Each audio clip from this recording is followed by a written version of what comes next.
Right, I'm here with Adrian Bailey, and the reason I have invited you here today, Adi, is because it is Harry Potter Day. And I happen to know you're a bit of a fan, aren't you? Just a bit of a fan, yes. When did you first start reading Harry Potter?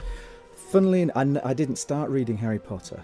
I saw the movie first, the very first movie. Yeah, I think I was quite lucky because when I started reading the books, I had the images from the movies in my head, which meant I tend to be quite disappointed when I've read a book and then see the movie because it's never like what I see in my head. So I started reading the books 2001 when I would have been in my 30s. For example, Oculus Reparo. That's better, isn't it? Holy cricket! You're Harry Potter! I'm Hermione Granger. And you are? Ron Weasley. Pleasure. You two. What is it that appeals to grown-ups about Harry Potter as much as it does to kids? I think J.K. Rowling has managed to tap into the inner child. And I think one of the most important things is that she wrote the books for herself. She didn't sit down and say, how is this going to be a commercial success? She wrote the kind of story that she would have liked to have read. But I think she tapped into the things she liked in books when she was a child.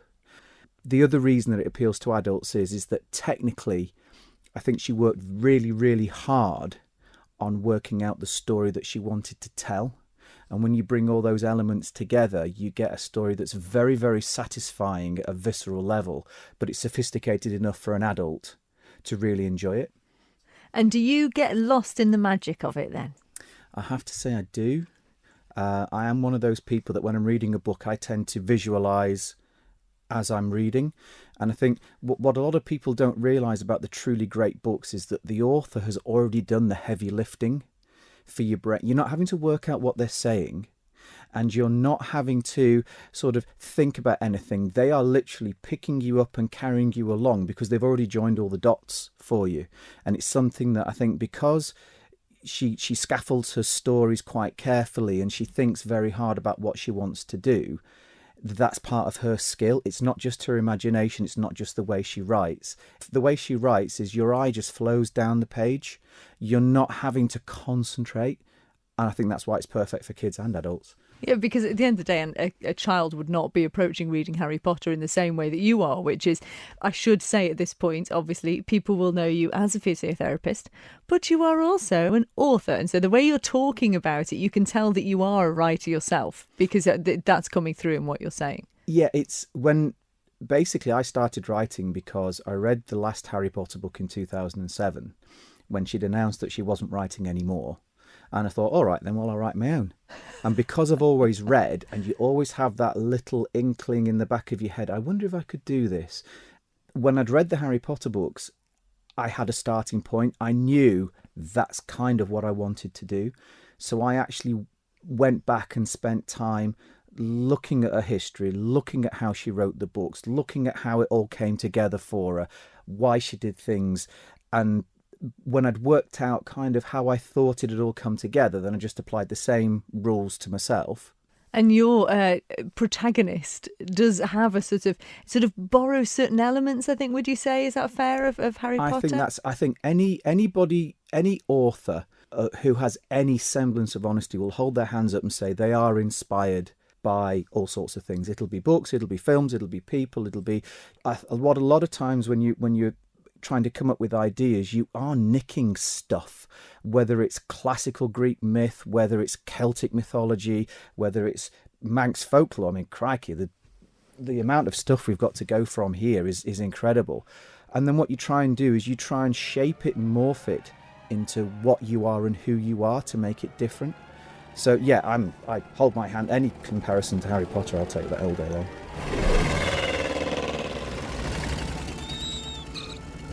Hiya, Harry.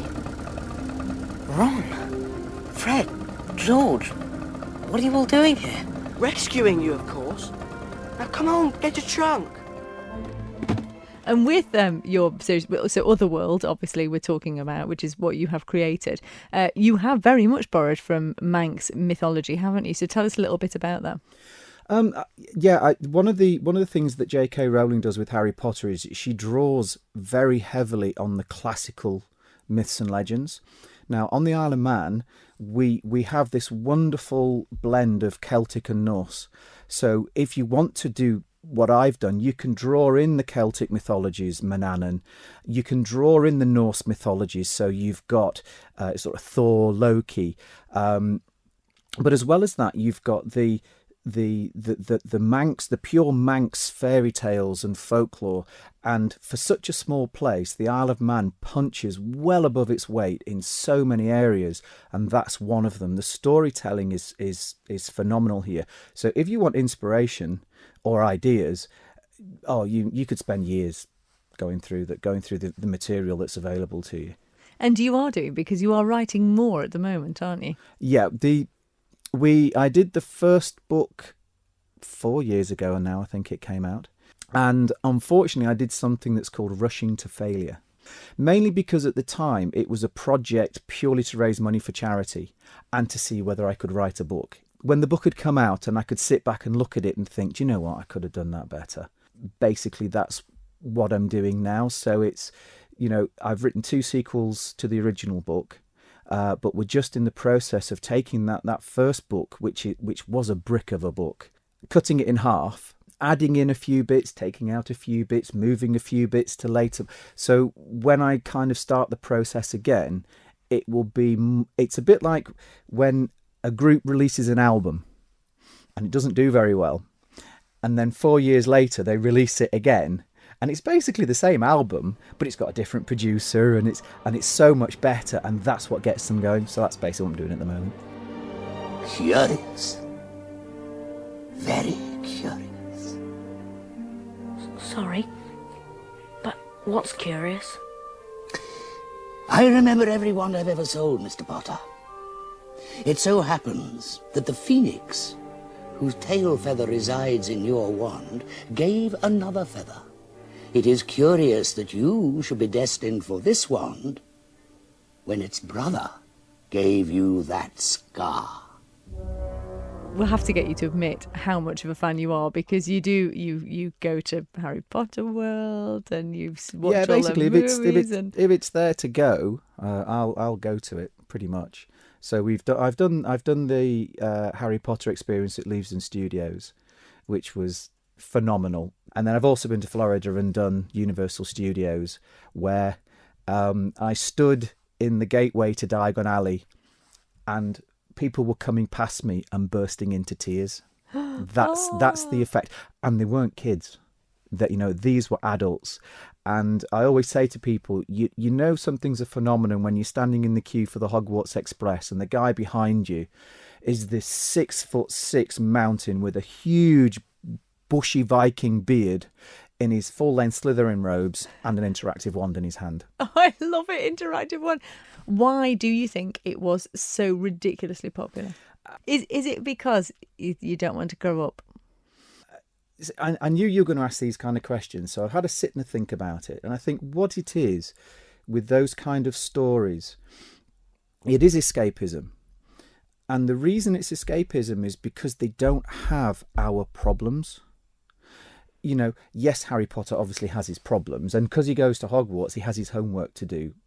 But, they don't have mortgages to pay. They don't have the bank knocking on the door. They don't, they're not worried about Brexit or whether Donald Trump's going to destroy the world. They have their own problems, but they're not our problems.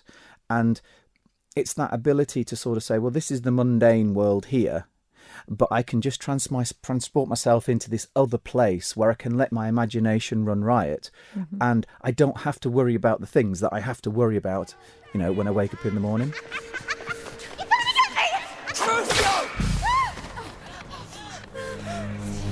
You've got to mean it, Harry. She killed him. She deserves it.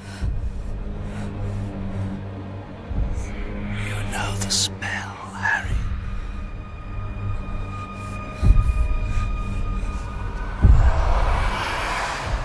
Who's your favourite Harry Potter character? Luna Lovegood. Why? I think it's just she's that quirky misfit outcast that I've always liked. And it's almost like it doesn't seem to matter how many pelters people throw at her. She just kind of shrugs them off and gets on with it. She's pretty cool. She Yeah. looks awesome too. Yeah. Okay, what spell would you like to be able to master? I think Wingardium Leviosa would be a cool one. Where you can lift people up. Lift things up. That would be pretty cool. Or Obliviate. That's a bit cruel though, isn't it, Obliviate? I don't know. You could rob a bank and then make people forget. in my invisibility cloak. Okay, what is your favourite moment then from the whole series? Are we talking books or movies or both? Let's talk books. Books. I just like the opening of Philosopher's Stone, where she draws you into the Dursleys and literally takes the mickey out of them. That draws you in. You know what you're dealing with then. This is going to be this is a story that's fun. It's where the villains are going to have the mickey taken out of them. And she builds up this wonderful picture of this dysfunctional family. So I like that. I always like the beginnings of books because they are so difficult to do. And I think she nails it with that. It's really good. Mr. and Mrs. Dudley of number 4 Pivot Drive were proud to say that they were perfectly normal.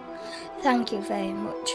They were the last people you'd expect to be involved in anything strange or mysterious. He was a big, beefy man with hardly any neck, although he did have a very large moustache. The Dursleys had everything they wanted, but they also had a secret. Their greatest fear was that I bet you've got a fair amount of merchandise, haven't you, Harry I Potter? have got a fair Is your amount of home like merchandise. a shrine? Not particularly, because I like so many movies, I just don't have the space. What's your favourite bit of Harry Potter merchandise? I know this is going to. I know again this is childish, but my wife bought me a Hufflepuff house dressing gown Oh, that has the big floppy medieval sleeves and the hood, the pointed hood, and that if my house is on fire, that'd be one of the things I'd be reaching for. well, the wife first, obviously. No, Oh, I'm going to tell her you said that. yes, you can do. She Okay. knows. She knows.